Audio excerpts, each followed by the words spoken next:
Hi guys, welcome back to my channel. This time around we're going to take a look at the Aurat March pictures that I've been posting on Instagram.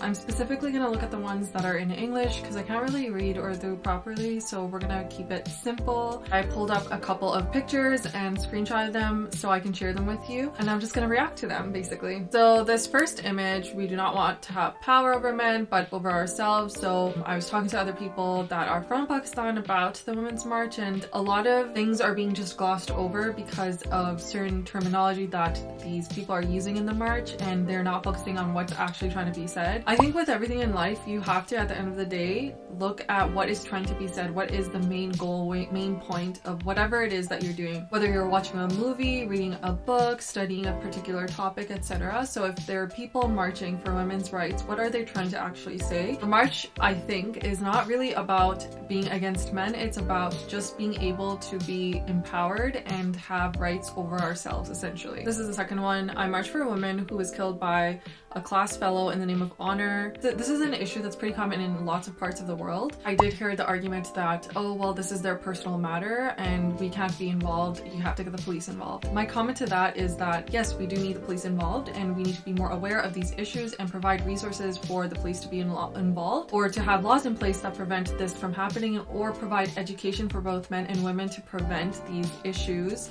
and people being at risk of death, to be better educated and to recognize and make this a societal norm that it's not acceptable to do this. Whether it's your own personal matters or not, it's not acceptable to murder someone, period. Okay, so why do I need... Okay, with this one, the conversation was basically, this is the issue with the march, that they're being very offensive and they're targeting men, and why are they saying it like this, etc. Talking in a certain way is not accepted all over the world to different degrees, and we have a more conservative culture back home in Pakistan, so yeah, I can understand this being an issue. It's almost like a shock factor to get the conversation going, and so yes, it's gonna have a bad reaction from a lot of people, but again, you have to kind of see what are they trying to say. Sometimes, unfortunately, you have to be as loud as you possibly can be to be heard, and this is kind of one of those ways. So I'm not surprised. Is it the most appropriate? Not really.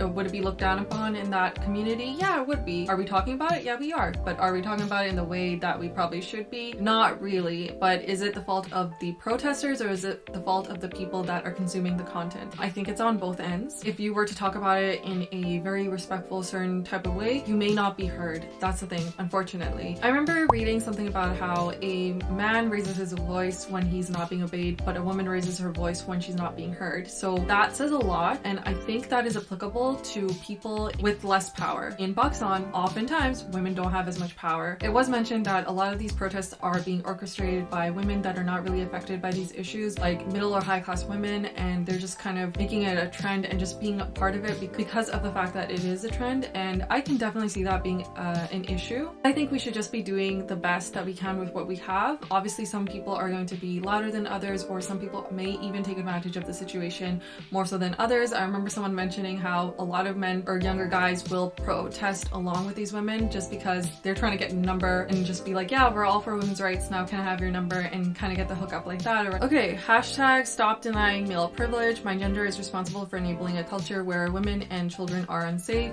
So it's really helpful when men are also taking part in this conversation, because unfortunately or fortunately, that is only when these kinds of issues will be taken a little bit more seriously, because it's like, oh well, see, like even this guy is doing it, and then sometimes it's like that man's masculinity will come into question. Therein lies the problem. Yes, we know it's not all men, but the men that are doing these things are making it unsafe for the women and the children in the environment, right? Rata roles, not gender roles.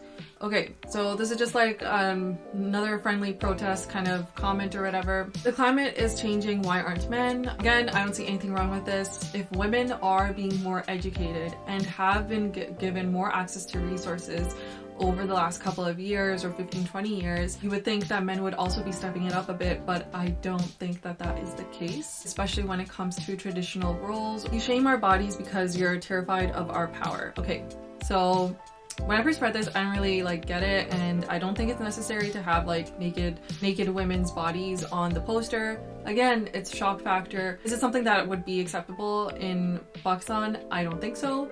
I believe in equality for everyone. Very straightforward. Zero tolerance for gender-based violence. That can also be towards men because men also experience violence. औरत का असल घर वो है जहाँ से उसे कोई मर्द ना निकाल सके. This is a huge stab at the cultural issues that we face in Pakistan and are continued to be perpetuated even though more and more people are being more educated and know better. Men and women will continue to take advantage of women where they can, and this is a huge issue. I think this is actually a really good one. हया की जब इतनी फिक्र है तो खुद क्यों नहीं करते?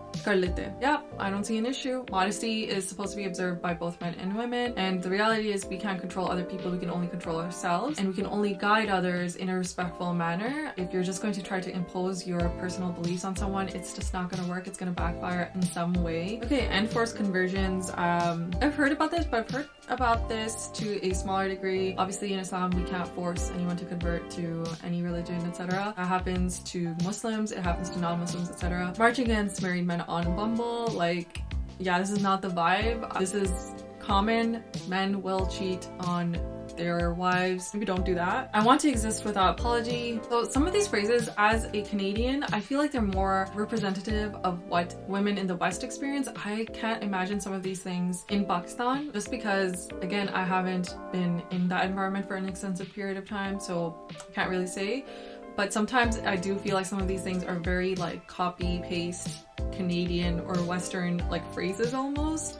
So I do recognize why some people think that this is just kind of copying the West, just like a trend or whatever. So that's not good, but the messages are still valid and applicable, I would say. Okay, and that's all we have. Those were all the different images that I found. Obviously there's lots more. I couldn't read the Urdu ones, so I didn't do those ones. But those are my thoughts on some of those Aurat March pictures. If you haven't seen my original video, definitely check it out over here, and I will see you guys in the next video.